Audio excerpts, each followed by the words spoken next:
Fazendo uma retrospectiva da primeira parte, nós falamos do constitucionalismo moderno, que tem a Constituição americana e a francesa como expoente, tá? Fruto das revoluções daqueles países. Lembrando que essas constituições, o marco dela, né, característica é que elas foram escritas Estados Unidos e França, ok? E no caso da francesa, de 1791, ela teve como preâmbulo os direitos do homem, Declaração Universal dos Direitos do Homem e do Cidadão, tá? De 1789. Eu estou aqui com meus apontamentos aqui, tá? Então, o que acontece? Esses documentos são verdadeiros marcos históricos dessa transição aí do Estado absolutista, tá? Para a idade contemporânea, ok?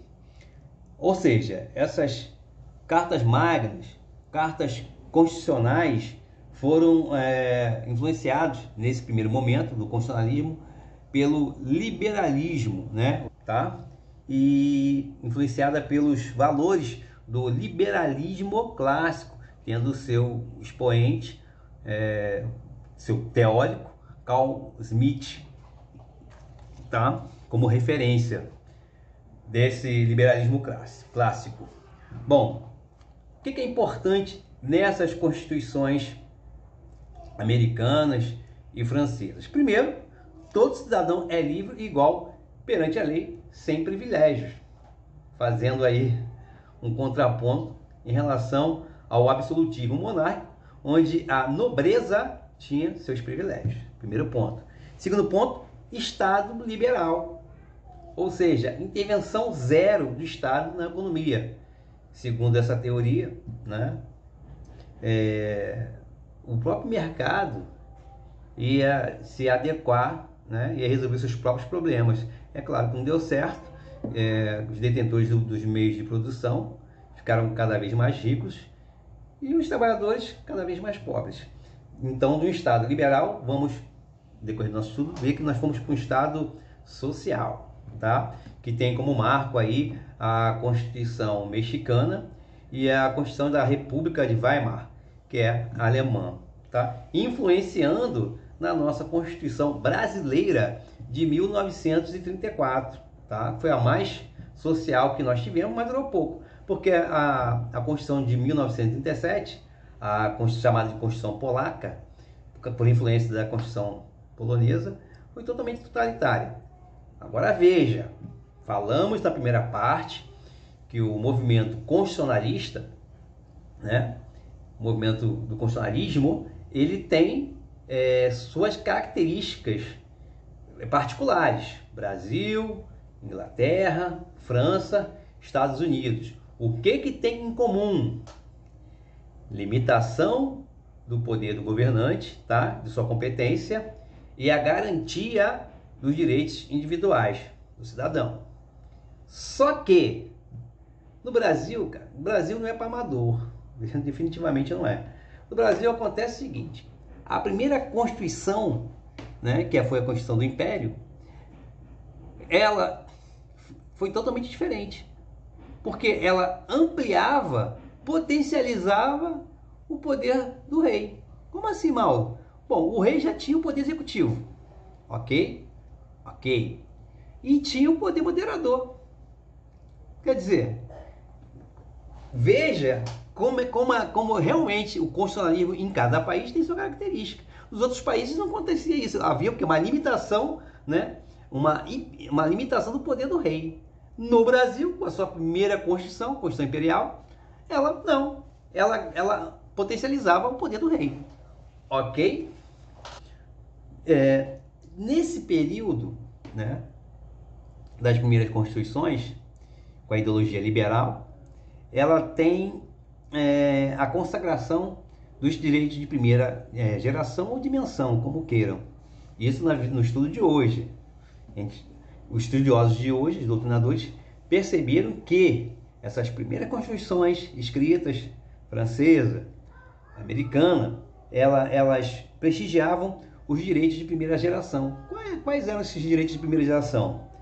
Direito à vida, à liberdade, à propriedade e à manifestação do pensamento, ok? E também o direito ao voto. Olha, para quem saiu de estado absolutista, onde o rei potencializava e centralizava tudo, você partir para uma Constituição com esse viés ideológico liberal, direito à vida, à liberdade, propriedade, manutenção a manifestação do pensamento, o voto e a intervenção mínima do Estado, ok? Então podemos concluir que o constitucionalismo é uma doutrina que defende a necessidade de uma Constituição para reger e organizar um Estado, um país, tá? Reger a vida de seus cidadãos através de seus direitos fundamentais e a limitação do poder dos governantes, beleza? Fechando a nossa retrospectiva aqui, podemos dizer então que o constitucionalismo é um movimento político, social, jurídico, fruto de um fenômeno cultural e histórico de cada país, tá? Fruto dessa evolução histórica e cultural de cada estado no sentido de país. Bom, então como já foi falado, nesse primeiro momento dessas constituições aí francesa, a Constituição americana, nós temos aí uma ideologia traduzida na limitação do poder e da competência dos seus governantes, tá? A garantia dos direitos individuais e onde essas constituições escritas organizavam e estruturavam o Estado para a sua fluidez, para a execução das suas obrigações e seus deveres. Beleza? Modelo de constitucionalismo baseado no Estado liberal, que a gente chama de liberalismo clássico, ele previa o quê? Intervenção mínima do Estado na vida do cidadão, tá? E intervenção zero na economia. Foi bem falado aí no vídeo sobre neoconstitucionalismo. Então, o que acontece? Esse modelo de intervenção mínima do Estado na vida dos indivíduos, cidadãos, e intervenção zero na economia, como não deu certo, né? Caminhou a passos largos para o Estado social, ou seja, Estado social de direito, ou como tem muita doutrina que fala que é o estado de bem-estar social. Isso aconteceu quando? Final do século XIX, começo do século XX. Por quê? Segundo estudiosos, a partir do século XXI, inicia-se o neoconstitucionalismo, tá? Ou constitucionalismo pós-moderno, ou ainda pós-positivismo. Isso vai ficar claro quando a gente vai fazer aí, vai colocar uma tabela com as diferenças, ok? Ok. Então, claro, o liberalismo clássico, né? Intervenção zero na economia, não deu certo, porque não conseguiu fazer aquela igualdade entre as pessoas, né? Então, quem detinha os meios de produção ficou cada vez mais rico e os trabalhadores cada vez mais pobres, tá?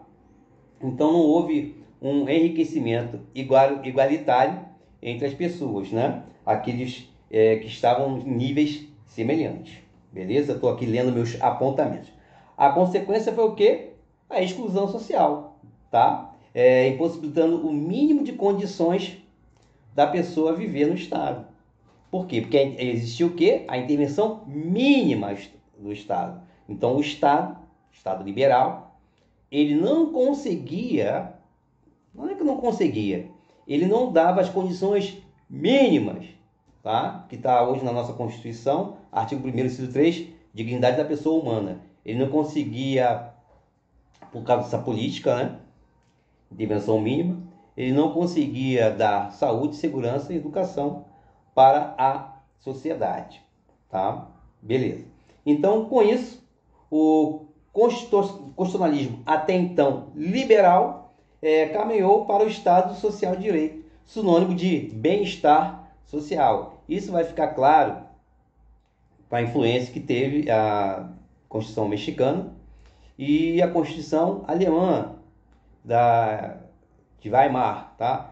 Mexicana, 1917, e de Weimar, ou Constituição alemã, de 1919, que repercute na nossa Constituição de 34, que foi bem social, tá?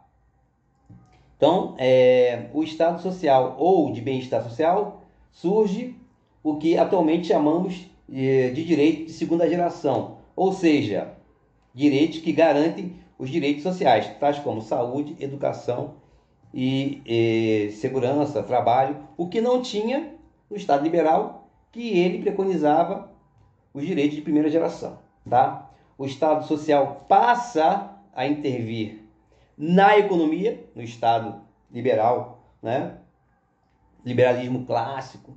O Estado passa agora, o Estado Social passa a intervir na economia, coisa que não fazia, né? O Estado no Estado liberal, o Estado no Estado liberal era um não fazer.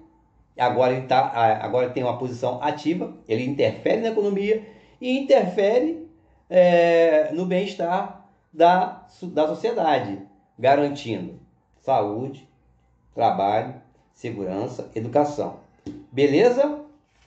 Beleza. Vai ficar claro quando eu tiver com os slides aí. Eu vou montar para vocês, mostrar para vocês aí. Bom, logo, os direitos de segunda geração garantiam os direitos sociais, econômicos e culturais. Agora já estamos dentro do Estado social, ok? Os direitos de primeira geração ou dimensão primavam pela liberdade do indivíduo.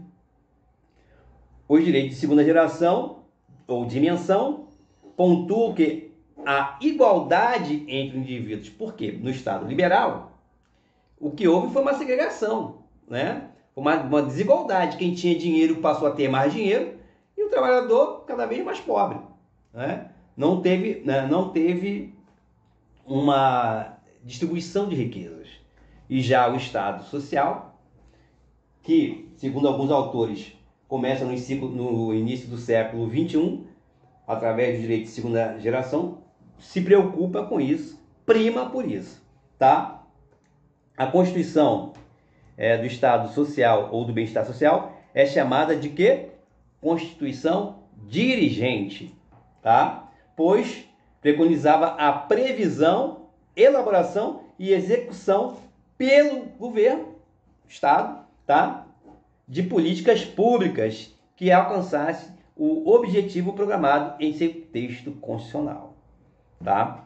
Ou seja, o que estava previsto na Constituição como um dever ser, tinha que ser agora nesse Estado social cumprido, tá? Temos um exemplo de Constituição, a Constituição mexicana, tá?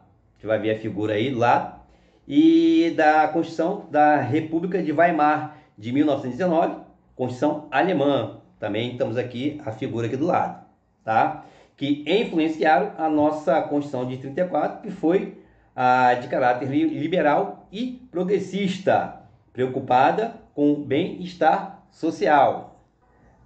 Essa Constituição de 34, de caráter liberal e progressista, ela é consequência da Revolução Paulista, tá? A causa imediata foi o quê? A Revolta Paulista de 32, que tinha como uma de suas reivindicações uma nova Constituição, uma nova Carta Magna, tá? Caracterizou-se no caso, a Constituição de 34, caracterizou-se pelas leis trabalhistas, que até então não tinha, direitos democráticos, tá? E nacionalismo econômico, ok? Essa Constituição de 34 auxiliou na construção da popularidade de Getúlio Vargas, tá?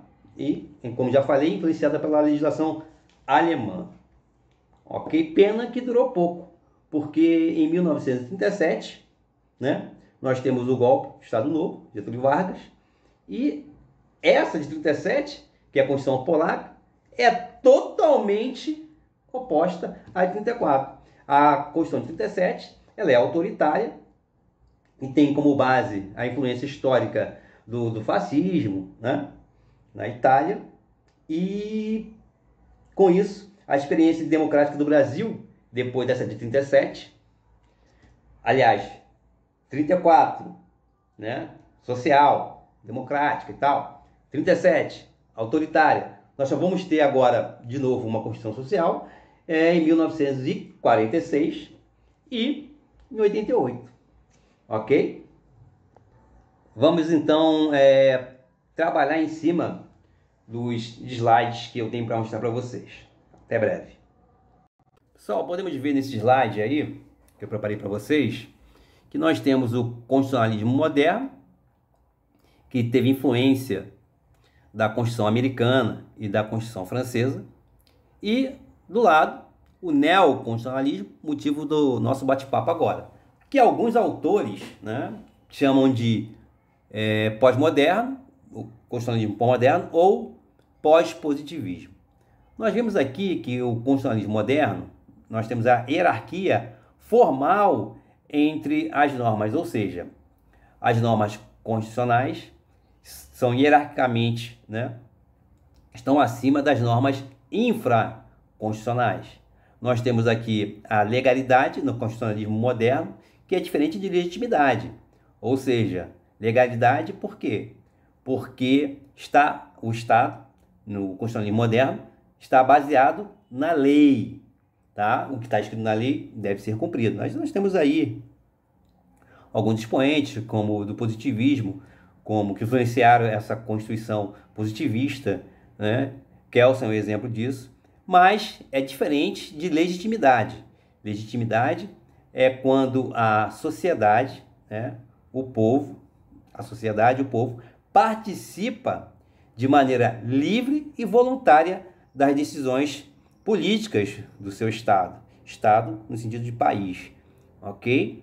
Através, às vezes, essa legitimidade se dá de forma direta, no nosso caso brasileiro, plebiscito, referendo, iniciativa popular, ou de maneira indireta, através dos nossos representantes políticos, deputado federal, senadores, ok? Nós temos no constitucionalismo moderno aí a limitação do poder, tá? Isso aí é o substrato, né, da Constituição, do movimento constitucionalismo, e a garantia dos direitos dos cidadãos. Isso é a base. Lembrando que, no nosso caso, a nossa primeira Constituição Imperial, ela era diferente, porque ela potencializava o poder do imperador, tá? Como assim? Ele tinha o poder executivo e ainda tinha o poder moderador, coisa que não acontecia nos outros países. Inglaterra, França, Estados Unidos, porque havia uma limitação do poder, né, contra o autoritarismo, né, contra o poder de déspotas, enfim. Então, quer dizer, o movimento do constitucionalismo era justamente para quê? Limitar o poder, tá, do rei, do monarca, do imperador, tá, do governante, e garantir os direitos do cidadão. A nossa Constituição, quando formos trabalhar as Constituições brasileiras, vou mais uma vez bater nessa tecla. A nossa Constituição Imperial, ela não tinha essa característica, porque potencializava o poder do monarca, né, no caso do nosso imperador, Dom Pedro I, e restringia os direitos do cidadão. Tá? Mas a gente vai trabalhar isso aí nas Constituições brasileiras.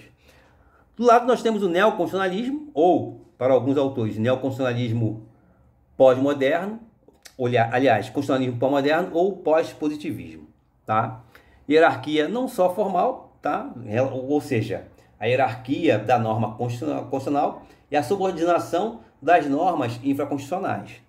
Tá? Mas tinha também agora o valor, o seu aspecto axiológico, né? Ou seja, o seu valor, dignidade da pessoa humana e direitos fundamentais. Essa é a base, é a pedra, né, Essa é a pedra fundamental da Constituição nesse neoconstitucionalismo, tá? Solidificação, concretização dos direitos fundamentais dos cidadãos e dos valores constitucionais, tá? Não sendo apenas um dever ser, uma norma meramente programática, aquela retórica, não, tem que fazer isso, tem que fazer aquilo, mas na prática não acontecia isso. Então ela sai dessa retórica aí e passa para a efetivação dos direitos fundamentais dos cidadãos e os valores constitucionais. E temos a supremacia da Constituição no ordenamento jurídico.